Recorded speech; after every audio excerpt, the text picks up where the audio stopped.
Hello दोस्तों, स्वागत है आपका आर क्लास।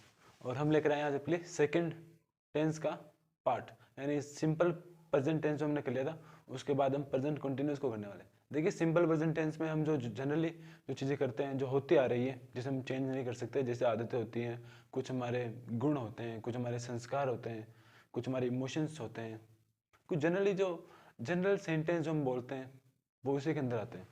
वे खाना खाता है, वह सोता है, वह पढ़ता है, वह खेलता है, इस प्रकार की चीज़ें हम उस सेंटेंस के अंदर पढ़े थे। आज हम प्रेजेंट कंटिन्यूस से पढ़ने वाले हैं। ये जो हम दो पढ़ रहे हैं, देखिए अभी आप उस चीज़ को याद ना करें कि क्वेश्चन कहाँ से आएंगे, कि क्वेश्चन को हम कैसे पहचानेंगे। हम कैसे पहचानेंगे कि सर ये क्वेश्चन, या इस प्रकार से हम पहचान सकते हैं कि सिंपल प्रेजेंट टेंस है, इसके अंदर हम वर्ब की फर्स्ट फॉर्म या एस का इस्तेमाल करेंगे। देखिए अभी हम सेकंड थर्ड क्लास के अंदर ही है, अभी हमारा बहुत कम सेशन में, तो धीरे धीरे उस प्रोसेस को प्राप्त करेंगे। जब हम हमें ले हो जाएगी, हम जनरली रोज पढ़ेंगे टेंस, उसके बाद हम लास्ट के अंदर जब परीक्षा आएगी तो उसके अंदर देखेंगे कि क्वेश्चन कहाँ से आते हैं या क्वेश्चन कैसे आते हैं जनरली। लेकिन अभी बहुत लंबा समय, अभी बहुत समय, तो धीरे धीरे उस प्रोसेस को प्राप्त करते हैं। पहले टेंसेस को खत्म करते हैं। आज हमारा फर्स्ट सेशन सेकंड है टेंसेस का, तो जितना हो सके उतना हम टेंस को खत्म करेंगे। देखिए प्रेजेंट कंटिन्यूस टेंस के अंदर ज़्यादा नहीं है। आप जनरली पढ़ेंगे कि रहा रह रही, ठीक है, वो खाना खा रहा है, वो खाना खा रही है, वो खेलता है, वो खेल रहा है, वो पढ़ रहा है, वो सो रहा है। तो इस प्रकार की चीज़ें जो कंटिन्यूसली होते चली आ रही है उसको पढ़ेंगे। तो चलिए स्टार्ट करते हैं। बस सेकेंड टेंस जो है,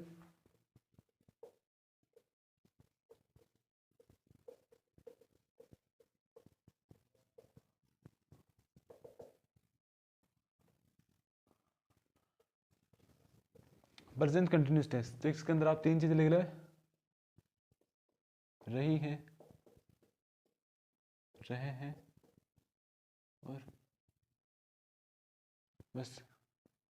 अब जनरली तीन, रहे हैं, रहे, जो भी लिखना चाहे वो लिख सकते हैं, इसके अंदर ज़्यादा नहीं है। अब रहा है भी लिख सकते हैं। तो रही है, रहे, रहा है, बस तीन चीज़ें याद करनी है। इसके अंदर जनरली हम सीधे फॉर्मूला पर चर्चा करेंगे कि एफर्मेटिव का फॉर्मूला क्या है, इंट्रोगेटिव नेगेटिव का, बस इतनी सी बात है। उसके बाद हम एग्जाम्पल को देखेंगे, और जनरली जो इनके हेल्पिंग वर्ब है, मेन वर्ब है, उनकी बात करेंगे। इसके अलावा इस टेंस के अंदर कुछ भी नहीं है। आप जब क्वेश्चन कराने की बात होगी हम जरूर कराएंगे, और वह एग्जाम्पल कराएंगे जो आपको डेफिनेटली एग्जाम में देखने को मिलेंगे। पक्का एग्जाम ओरिएंटेड चीज़ आपको पढ़ाएंगे, जो मैक्सिमम 100% में से 60-70% आपके एग्जाम में आएगी। बिल्कुल, हमने बहुत सारे पेपर का एनालिसिस किया है, बहुत सारे चीज़ों को पढ़ा है, उसके बाद ये चीज़ लेकर आए। तो बहुत एग्जाम ओरिएंटेड चीज़ें हैं, जिसमें आप लिखे मेन वर्ब, जो मेन रहेगी वर्ब की वर्ब प्लस आईएनजी रहेगी। इसके अलावा हेल्पिंग वर्ब जो रहेगी वो रहेगी इज, आर, और प्लस एम। अब बात ये है कि इस आर एम का प्रयोग कहाँ पर होगा। देखिए, ये तो एक सिंगुलर है,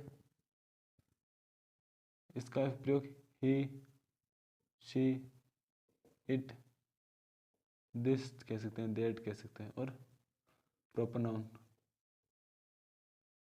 यानी कोई नाम के साथ इसका इस्तेमाल इज का होगा। इसके अलावा आर का इस्तेमाल, आर जो है प्लूरल है, इसका इस्तेमाल यू, वी, दे, देर, और आप लिख सकते हैं प्लूरल नाउन जो भी रहेंगे उसके साथ इसका इस्तेमाल होगा। जबकि जो एम है, इसका इस्तेमाल सिर्फ आई के साथ होगा, जनरली सिंगल के लिए। तो ये तीनों चीज़ आपको याद रखनी कि इसका इस्तेमाल कहाँ होगा, आर का इस्तेमाल कहाँ होगा, और एम का इस्तेमाल कहाँ होगा, बस इतने से। यानी जनरली आपको इस एम जहाँ दिख जाए वहाँ पर आपको फर्स्ट फॉर्म लगानी है, फर्स्ट फॉर्म के साथ आईएनजी लगानी है। इसके बाद हम सीधा एफर्मेटिव पर चर्चा करते हैं। एफर्मेटिव का फॉर्मूला क्या है, subject plus helping verb, sorry अब सीधा इज आर एम लिख लो, is are am verb plus ING plus object. तो ये आपका सिंगल सा नॉर्मल सा फॉर्मूला है कि आपको सब्जेक्ट लिखना है, इज आर एम लगाना है सब्जेक्ट के हिसाब से। देखिए ये इसके हिसाब से आएगा, ये तो जनरली आता है, और ऑब्जेक्ट बस ऑब्जेक्ट भी लेना, इसमें और नॉर्मल कोई चीज़ नहीं अपने लाइक, बस यही चीज़ लिखनी। इसके अलावा नेगेटिव लिखे, नेगेटिव मार्क थर्ड जगह पर नोट लगा देंगे, इज आर एम, और इसके अंदर नोट लगाएंगे प्लस वर्ब की first form ING plus object. तो she sorry subject plus is are am not verb की फर्स्ट फॉर्म प्लस ऑब्जेक्ट। तो ये दो चीजें हैं, पहले हमने एफर्मेटिव लिखा, उसके बाद नेगेटिव लिखा, उसके बाद इंट्रोगेटिव लिखेंगे। तो जो हेल्पिंग वर्ब वो आगे आ जाएगी, इज आर एम प्लस, उसके बाद क्या आएगा सब्जेक्ट, उसके बाद is are am plus subject की first form ING plus object, उसके बाद लास्ट में क्वेश्चन मार्क आ जाएगा। उसके बाद लिखेंगे आप इंट्रोगेटिव लिख लिया आपने, इंट्रोगेटिव नेगेटिव लिखेंगे। देखिए इनके नाम आपको कहीं नहीं पूछ जाएंगे, तो आप जल्दी समझने के लिए ए एन आई एन भी लिख सकते हैं, तो इसमें कोई दिक्कत नहीं आएगी। इज लिखे is are am plus subject does not plus verb की first form plus ING plus object और ये क्वेश्चन मार्क। तो चार चीज़ आपको जनरली याद रखनी है, इसके दो तीन एग्जांपल भी देख लेते हैं।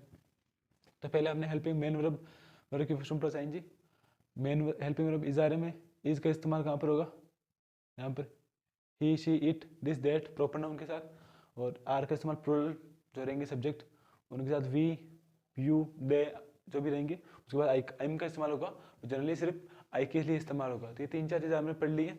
एक दो एग्जाम्पल लिखते हैं, एग्जाम्पल इसके क्या क्या है।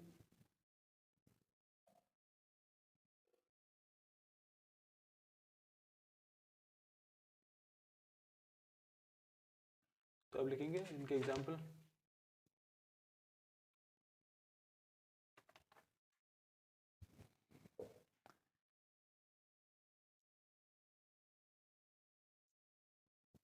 आयुषी इज स्लीपिंग, क्या लिख सकते हैं, आयुषी इज स्लीपिंग। देखिए इसके अंदर ऑब्जेक्ट नहीं है जनरली, आयुषी इज स्लीपिंग तो बस सब्जेक्ट और वर्ब ही है हेल्पिंग। जनरली काफ़ी बार जो सेंटेंस होते हैं उसके अंदर ऑब्जेक्ट नहीं होता, तो उसमें आपको चिंतित करने की बात नहीं, चिंतित होने की बात भी नहीं, क्योंकि ऑब्जेक्ट हो या ना उससे कोई फर्क नहीं पड़ेगा। जनरली जो मेन फोकस रहता है वो इन दो चीज़ों पर रहता है। ऑब्जेक्ट क्या होती है, वस्तु होती है या कोई कुछ चीज़ होती है जिसका हमारा उस पर काम हो रहा है। तो जनरली किसकी आवश्यकता नहीं है कि जनरली हर बार वो चीज़ हो। आप वर्ब सब्जेक्ट और वर्ब को भी लिख सकते हैं, जैसे यहाँ पर आयुषी इज स्लीपिंग, तो बस इसमें कौन सी बड़ी बात है। आप लिखेंगे निशा इज प्लेइंग क्रिकेट, तो क्या लिखेंगे आप, निशा इज प्लेइंग क्रिकेट, मतलब निशा क्रिकेट खेल रही है। तो बस जनरल जनरल से एग्जाम्पल लिखने हैं जो आपको समझ में आ रहे हैं। जब आप यानी एग्जाम्पल को समझ रहे हैं तो बिल्कुल जनरल एग्जाम्पल लीजिए जिससे आपको समझ में आ जाए कि वो खेल रहा है, वो खेल रही है, वो क्रिकेट खेल रही है। बस इतने इतने एग्जाम्पल जिससे आपको आसानी हो उस चीज़ों को समझने के लिए। देखिए इसमें इंपॉर्टेंट क्या है, मेन वर्ब हेल्पिंग वर्ब वो जो आपको लिखनी है कि इसका इस्तेमाल कहाँ होगा, आर का इस्तेमाल कहाँ होगा, एम का इस्तेमाल कहाँ होगा। उसके बाद ये चार फॉर्मूले फर्स्ट सेकंड थर्ड और फोर्थ, बस इसके अलावा आपको कुछ चीज़ याद ही नहीं रखनी। इनका इस्तेमाल कहाँ कहाँ होता है, इनका यूजेज कहाँ कहाँ होता है वो देख लेंगे। अब दो एग्जाम्पल को देख सकते हैं, फर्स्ट कि आयुषी इज स्लीपिंग और सेकंड है निशा इज प्लेइंग क्रिकेट। तो बहुत दो चीज़ें जो हमने देख ली, उसके बाद हम इनके यूजेस पर फोकस करते हैं कि यूजेस क्या क्या है, तो बस वही देखेंगे।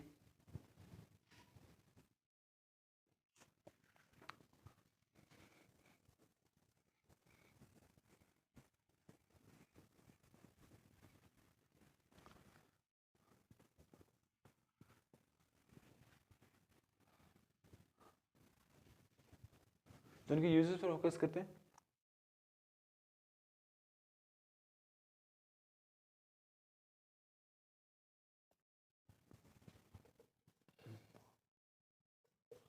यूज इनकी क्या क्या है,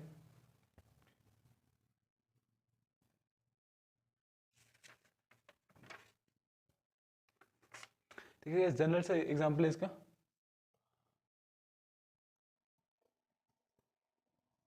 ऑलवेज के साथ। तो इसके जो ऑलवेज के साथ इनके जो सेंटेंस होते हैं वो देखते हैं सबसे पहले। फर्स्ट है इसका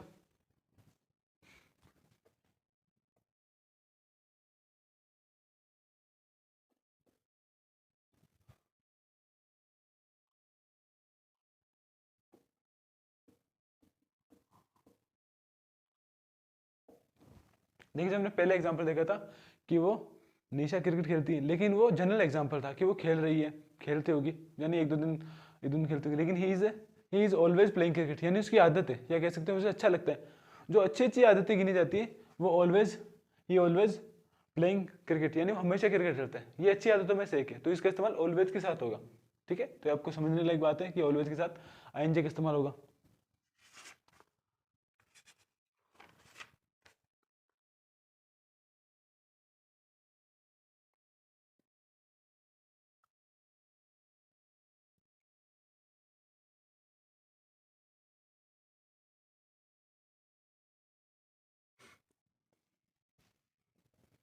आप सेकंड लिख सकते हैं एग्जाम्पल, सीधा एग्जाम्पल समझा आप।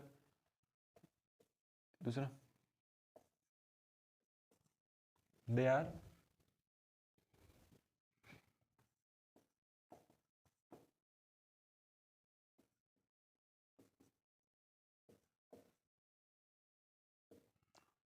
कमिंग ऑन, शायद कमिंग ऑन होगा, जी हाँ, दे आर कमिंग ऑन।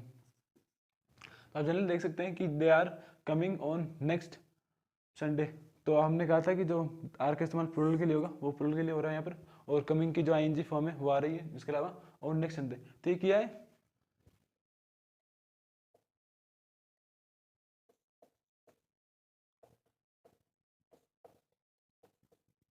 कार्य को बताने के लिए,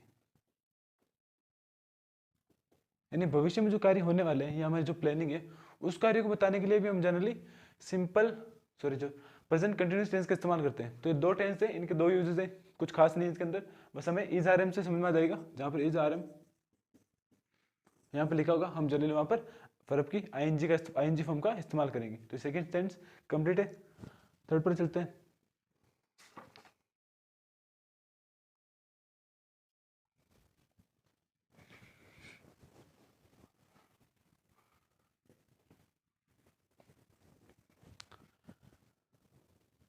तो हम लेंगे सेकंड,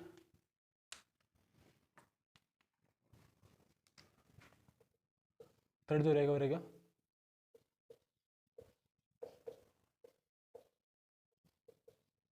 प्रेजेंट परफेक्ट।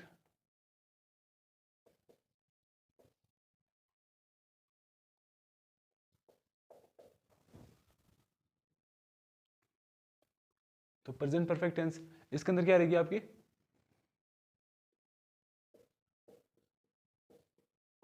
चुका है, चुके हैं और चुके। तो इनसे आप समझ सकते हैं कि वो खेल चुका है। ठीक है, यानी है की प्रोनाउंसिएशन तो हर जगह आनी चाहिए। अगर कहीं पर अगर मान लीजिए है नहीं आया तो उसमें आपको पहचानने में थोड़ी सी डिफिकल्टी हो सकती है कि इसका मीन्स क्या निकलेगा, इसकी हिंदी क्या होगी। तो जनरली आपको हिंदी करना थोड़ा सा जनरल सी टूटी फूटी तो आनी चाहिए। जनरली आप कर सकते हैं हिंदी, आपको थोड़ा सा कॉन्फिडेंस की कमी है, आप अगर आप करना चाहेंगे हिंदी तो आसानी से कर सकते हैं। थोड़ी सी जब हमें कॉन्फिडेंस की कमी होती है तो हम स्टेज पर भी नहीं बोल पाते, किसी के सामने में हिंदी बोलने में भी शर्म आती है कि यार अगर गलत बोल देंगे तो क्या समझेगा वो। तो उस शर्म को नहीं रखना है, जनरली हिंदी पढ़नी है, इंग्लिश पढ़ने का प्रयास करना है, उसकी हिंदी कन्वर्ट करनी है। देखिए, आप स्वयं करेंगे तब आप जैसा भी कन्वर्ट करें इसमें आपको कोई कुछ नहीं कहेगा, जैसा आपको समझ में आता है। बस अपने स्तर पर उतनी अच्छी हिंदी कर लेनी है कि उस टेंस की हिंदी समझ में आ जाए, उस सेंस को समझे कि उसमें ता है, क्या ती है, या रह है, या चुका है, बस ये तीन चीज। इसके साथ जो मेन वर्ब रहेगी,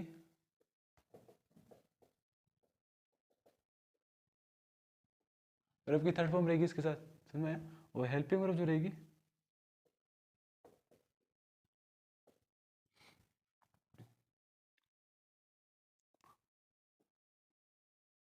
एक तो हेज रहेगी, इसका इस्तेमाल सिंगुलर के साथ होगा, और यहाँ पर हैव रहेगी, इसका इस्तेमाल प्लूरल के साथ होगा। तो हैज का इस्तेमाल सिंगुलर के साथ, हैव का इस्तेमाल प्लूरल के साथ। और ये पहचानने की भी बात है, यहाँ पर आप ही शी लिख सकते हैं, ही शी इट, और यहाँ पर आई यू, और जो भी प्लूरल्स जो रहेंगे यहाँ पर अपना नाम लिख सकते हैं, प्रॉपर नाउन। बस ये दो चीज़ें, इसके अलावा इसमें तो आप काफ़ी सारी और भी चीज़ें लिख सकते हैं। तो जनरली से इनके जो रूल्स हैं वो देखते हैं, एक दो एग्जाम्पल देख लेते हैं कि वो क्रिकेट खेल चुका है। यानी जनरली हम जो शुरू में बात कर रहे थे कि वो क्रिकेट खेलता है, यानी खेलता है, सेकंड में बात करें वो क्रिकेट खेल रहा है, यानी अब जो थर्ड हम जो टेंस पढ़ रहे हैं यानी प्रेजेंट परफेक्ट टेंस, उसके अंदर हम ये पढ़ेंगे कि वो कार्य पूरा हो चुका है। समझ रहे हैं आप? कि पहले हम पढ़ रहे थे कि वो खेलता है, वो क्रिकेट खेलता है, जनरली वो क्रिकेट खेल रहा है, यानी वो जो एक्शन है वो रेगुलरली कंप्लीटली चला रहा है, जैसे कंटिन्यूसली, यानी लगातार आ रहा है। थर्ड हम पढ़ रहे हैं कि चुका है, यानी चुकी है, चुके हैं, यानी वो एक्शन हो चुका है। This action may be completed या मस्ट बी कंप्लीटेड, आप कह सकते हैं कि उस कार्य को पूरा हो चुका है, वो कार्य पूरा हो चुका है। एक दो एग्जाम्पल देखते हैं। वो क्रिकेट खेल चुके हैं, वो गाना गा चुके हैं, और वो सो चुका है। ठीक है, तो जनरली चीज जो हो चुकी है उस एक्शन के बारे में बात करेंगे। तो एफर्मेटिव देखते हैं सबसे पहले, ऐसे देखेंगे subject plus has have plus verb की third form plus object. Simple सा है। से हैज हैव का इस्तेमाल कैसे कैसे करना है वो आपको देखा गया। वर्ब की थर्ड फॉर्म यानी ईडी फॉर्म का इस्तेमाल करना है जनरली, इसे आप कह सकते हैं ईडी फॉर्म। बस इसके बाद नेगेटिव जो रहेगी subject has have not plus verb की थर्ड फॉर्म प्लस ऑब्जेक्ट। एक यहाँ पर आपको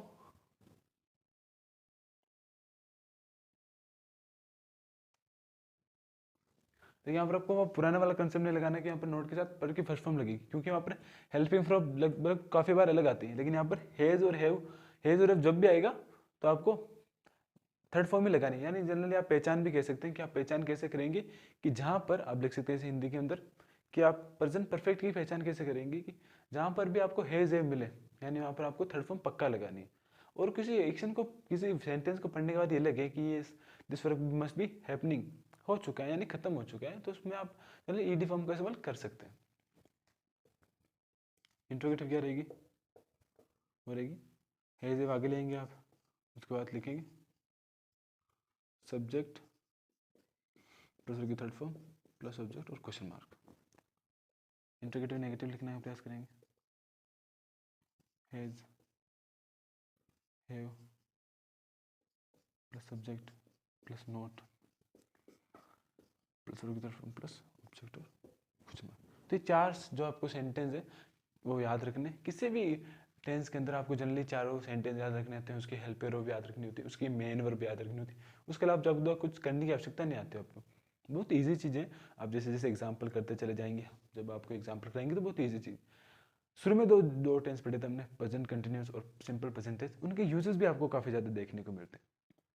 लेकिन प्रेजेंट परफेक्ट के या परफेक्ट के किसी भी जो जनरली सिर्फ पास्ट परफेक्ट देख सकते हैं, फ्यूचर परफेक्ट और प्रेजेंट परफेक्ट, इनके यूजेस भी उतने कम हैं। यानी शुरू के जो दो टेंसेज हैं वो उनका इस्तेमाल ज़्यादा है, और लास्ट के जो टेंसेज हैं यानी परफेक्ट कंटिन्यूस और परफेक्ट, उनके यूजेस बहुत कम है, ये इंपॉर्टेंट भी कम कह सकते हैं।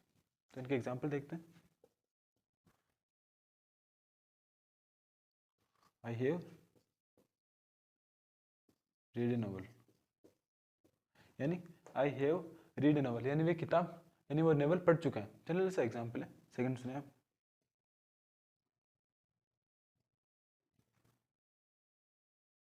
आई हैज नहीं लिखेंगे आप यहाँ पर, ही हैज प्लेड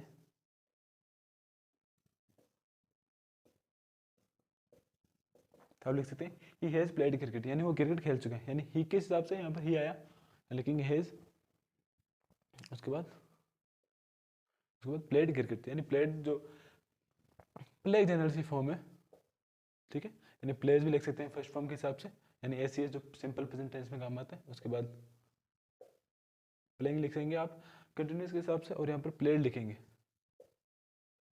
जो थर्ड फॉर्म रहेगी। यानी ईडी फॉर्म जब भी आपको लिखानी होती है, उसमें समझ सकते हैं कि आप ये एक्शन हो चुका है, यानी वो नॉवल पढ़ चुका है, यानी किताब पढ़ चुका है जो भी नॉवल रहती है। उसके बाद वो क्रिकेट खेल चुका है, यानी क्रिकेट खेलने का उसका कार्य पूरा हो चुका है। तो इसी के साथ इसके जो यूज देख लेते हैं क्या है या नहीं है।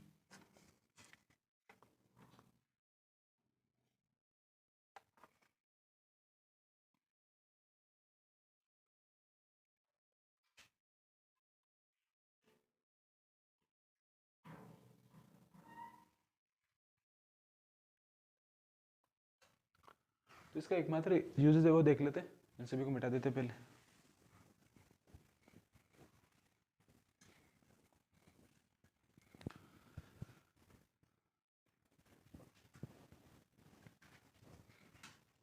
इसका एकमात्र यूजेज है वो है कि आपको कहीं पर भी सिंस और फॉर दिखे, यानी पहचान भी कह सकते हैं। मान लीजिए जनरली आपको कहीं पर भी सिंस और फॉर दिखे तो आपको काफ़ी बार सिर्फ वर्ब की थर्ड फॉर्म लगानी होती है, और जब वो कंटिन्यूसली काम नहीं होगा, देखिए इस सिंस और फॉर का इस्तेमाल हम परफेक्ट कंटिन्यूस में पढ़ेंगे, लेकिन वो अलग तरह से होता है, ये अलग तरह से होता है। तो जनरली आपको जहाँ पर भी सिंस फॉर लिखे, जहाँ पर आपको लगे कि वो कार्य पूरा हो चुका है, तो उसमें आप ये कार्य कर सकते हैं। तो नेक्स्ट करते हैं।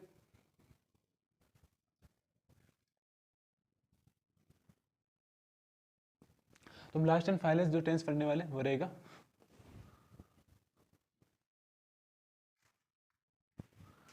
फाइनल टेंस जो हमारा रहेगा वो रहेगा fourth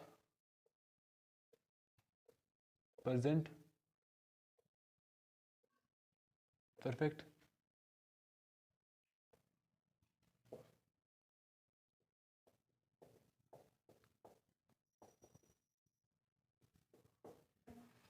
present perfect continuous tense. देखिए इसका नाम इतना बड़ा है, यानी टेंस उतना ही छोटा है। जनरली सिंपल प्रेजेंट टेंस को हम पढ़े थे, नाम छोटा था लेकिन उसके काम बड़े बड़े थे।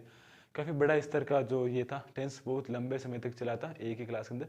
आज हमने जनरली 2 टेंस खत्म कर दिए थे। जो स्टडी चीज़ें ले आ रही थी कि हम 3-3 4-4 टेंसेस को खत्म कर देंगे, वो आज की हमने 3 टेंस लगभग खत्म कर चुके हैं। इसके बारे में बात करते हैं। देखिए मान लीजिए कोई कार्य आपका पूरा हो चुका है, यानी लेकिन वो कुछ समय से पूरा हो रहा है, जैसे कि वो 2 घंटे से पढ़ रहा था, यानी पढ़ चुका है, यानी ठीक है, यानी वो 9 बजे से, या कुछ समय की बात होगी। इस टेंस के अंदर जनरली समय की बात होगी, सिंस और फॉर की बात होगी। तो यहाँ पर आईएनजी फॉर्म भी आएगी, ठीक है, लेकिन हैज हैव के साथ आएगी। तो आप ये ना समझे कि मान लीजिए हैज हैव भी है और आईएनजी फॉर्म भी लग रही है, तो इसमें कोई कन्फ्यूजन की बात नहीं। वो बीन पर रहेगा, उसमें हेल्पिंग वर्ब आती है और उस हेल्पिंग वर्ब को कहते हैं बीन, तो वो हेल्पिंग वर्ब रहेगी। इसके अलावा हम देखेंगे कि उसमें मेन वर्ब का क्या रोल रहेगा। आईएनजी फॉर्म रहेगी, यानी कि वो समय से कार्य चल रहा है, चलता आ रहा है कुछ समय के लिए, उस समय की भी फॉर्म रहेगी। क्या वो कार्य निश्चित है, क्या वो कार्य अनिश्चित है, वो सभी चीजें देखेंगे। पहले इसकी मेन वर्ब की बात करते हैं,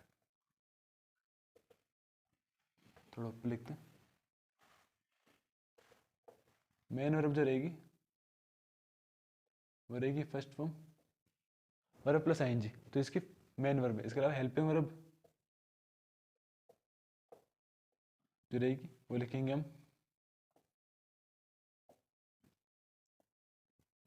हैज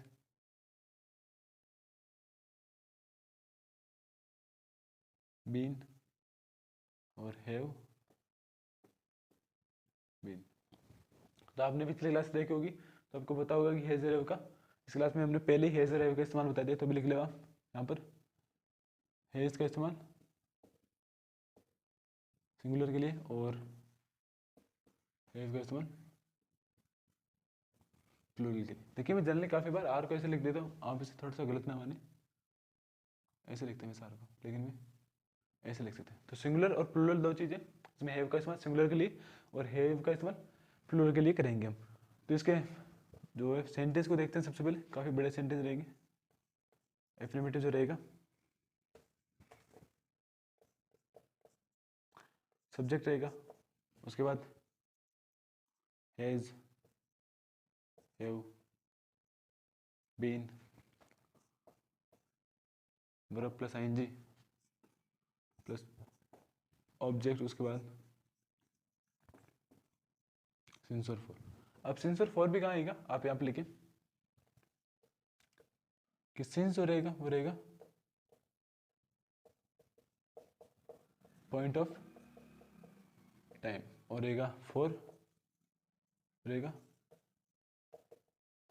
पीरियड ऑफ टाइम। तो यहाँ पर जो ये आ रहा है, यहाँ पर सिंस एक पॉइंट ऑफ टाइम और जो फॉर है वो है पीरियड ऑफ टाइम। इसे आप हिंदी में लिख ले हुए क्या है, ये निश्चित समय।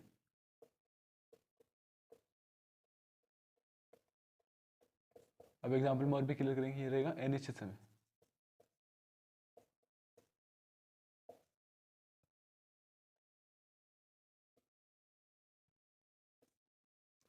उसके बाद इन सेंटेंस पर चर्चा करेंगे।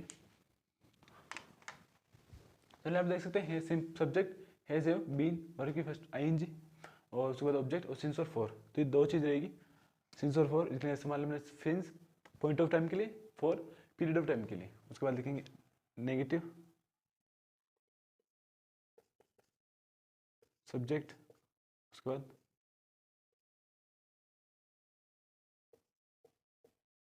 Has have plus not plus been पर प्लस आईएनजी प्लस लिखेंगे ऑब्जेक्ट प्लस लिखेंगे सिंस, उसके बाद लिखेंगे फॉर। तो बहुत लंबा छोड़ा अब सेंटेंस आपको याद करना है। उसके बाद इंट्रोगेटिव लिखेंगे, हैज हैव आगे आ जाएंगे, उसके बाद लिख सकते हैं सब्जेक्ट प्लस बीन, लिखेंगे आईएनजी, उसके बाद लिखेंगे ऑब्जेक्ट, उसके बाद लिखेंगे सिंस, उसके बाद लिखेंगे फॉर। तो has have subject been ING object since और फॉर। तो सिंस और फॉर का इस्तेमाल भी कैसे करेंगे वो भी देख लेंगे।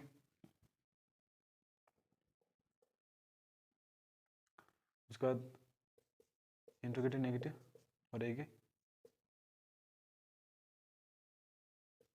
Has have subject been, sorry यहाँ पर लिखेंगे हम नोट, उसके बाद लिखेंगे बीन एनजी, उसके बाद ऑब्जेक्ट, उसके बाद सिंस लिखेंगे, उसके बाद फॉर और उसके बाद फिर। तो देख सकते हैं चार यहाँ पर बड़े बड़े आपने सेंटेंस देख लिए। देखिए आपके पास जो मन में क्वेश्चन आ रहा है कि सर कि एग्जाम्पल दीजिए, देखिए एग्जाम्पल का रोल उतना नहीं है जितना कि इन चीज़ों का है। देखिए एग्जाम्पल भी देंगे आपको पता चलेगा कि कैसे क्वेश्चन करते हैं, लेकिन हम पहले कंसेप्ट पढ़ रहे हैं। देखिए एग्जाम्पल की जब हम एक्सरसाइज सीरीज चलाएंगे यानी जनरली एक्सरसाइज भी करेंगे उनकी, पहले आप ये 4 टेंस कंप्लीट कर लेते हैं। उसके बाद जो हमारी अगली क्लास आएगी उसके अंदर कंप्लीटली हम उस सीरीज को करेंगे, उस एक्सरसाइज को करेंगे जो एग्जाम के लिए आ चुके हैं या एग्जाम में आ चुके हैं। तो बस लेकिन तो 2-3 एग्जाम्पल देख लेते हैं यहाँ पर।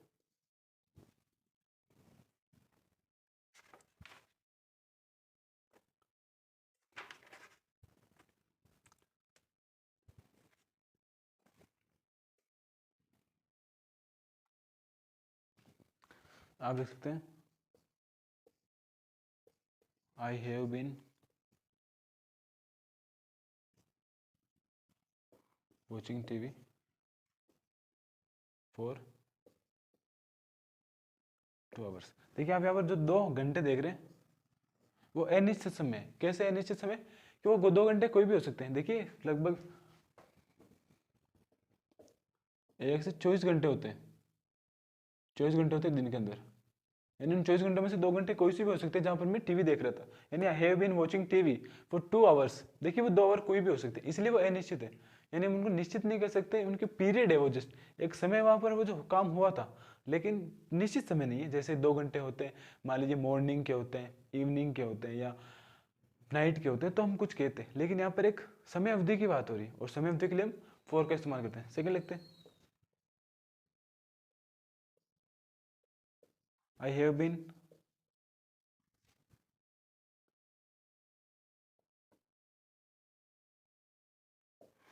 Teaching maths for 2 years.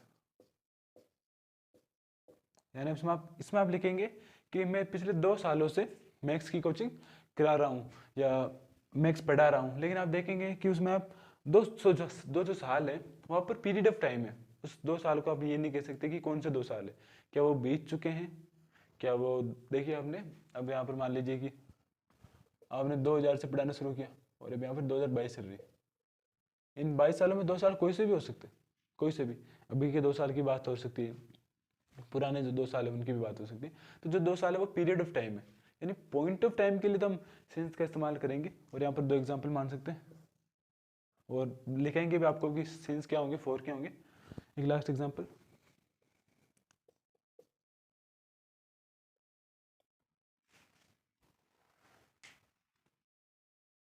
तो आप लिखेंगे she has been studying since morning. देखिए इस हिसाब से कि वो सुबह से पढ़ रही है, तो सुबह से पढ़ रही है, यानी पढ़ाई कर रही है, तो उसमें कुछ दिक्कत तो होगी। जैसे हम भी क्लास बनाते रहते हैं तो कई बार लाइट चली जाती है, तो ये असुविधा है जो आपकी पढ़ाई में चलती आएगी।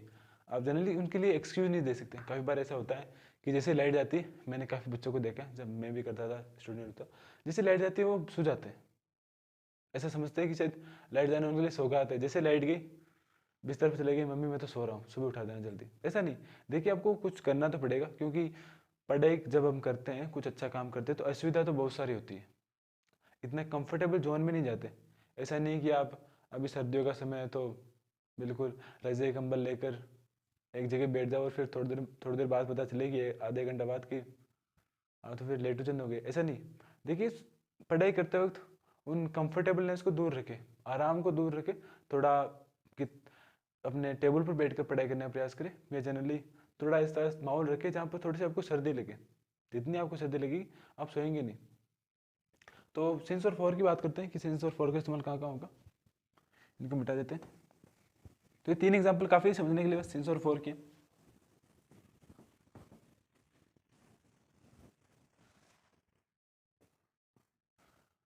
तो 2 चीज़ है बस आपके लिए, सिंस और फॉर का इस्तेमाल ही इसमें सबसे ज़्यादा इंपॉर्टेंट है कि सिंस और फॉर का इस्तेमाल कहाँ होगा। देखिए सिंस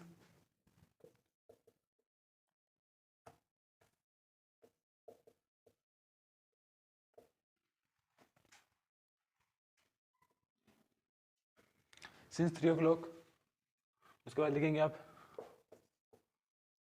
सिंस मंडे,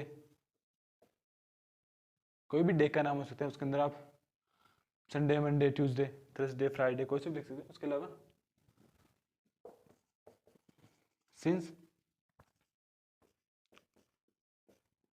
27 नवंबर, तो देखिए 27 नवंबर भी फिक्स तारीख है। आप 27 नवंबर 2000 कोई से भी लिख सकते हैं, 2002, तो ये फिक्स तारीख है जिसके अंदर आप पता लगाएंगे कि जी हाँ ये एक फिक्स समय है। तो फिक्स समय को भी हम सिंस से दर्शाते हैं। उसके बाद सिंस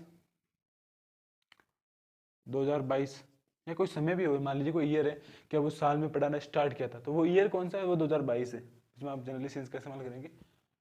इसके अलावा आप लिख सकते हैं सिंस, इसमें आप मॉर्निंग लिख सकते हैं, इवनिंग लिख सकते हैं, और नाइट लिख सकते हैं। तो बस ये 3 चीज़ें लिख सकते हैं, और भी लिख सकते हैं जो भी हमारा समय है। उसके अलावा फोर का इस्तेमाल, फॉर 2 आवर्स, उसके अलावा फॉर 2 मंथ्स,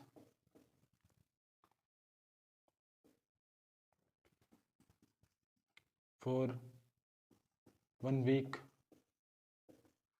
बस ये चीज़ें जो अनिश्चित समय की है। तो सिंस निश्चित समय और अनिश्चित समय आपके समझ में आया, तो इसी टेंस को ये समाप्त करते हैं। तो बस इस क्लास में बस इतना ही। अगर आपको हमारा ये सेशन अच्छा लगा तो वीडियो को लाइक करें, शेयर करें और सब्सक्राइब करें। और अगर आपको ये नहीं करना तो कम से कम पढ़ाई करें। देखिए आप वही स्टार है, जो भी आप लड़का या लड़की हो, आप वो स्टार है जो स्टार आपके माँ बाप को सपने को पूरा करेगा, उस रोशन करेगा अपने नाम को। आपने सुना होगा कि ये मेरा बेटा, ये मेरी बेटी मेरे नाम को रोशन करेंगे, यानी अब वो स्टार है, वो सन है जिससे आपके माँ बाप का नाम रोशन होगा। तो पढ़ाई करते रहिए ताकि आपके माँ बाप की जो विशेष है वो पूरी हो। बस आज के लिए इतना ही। धन्यवाद।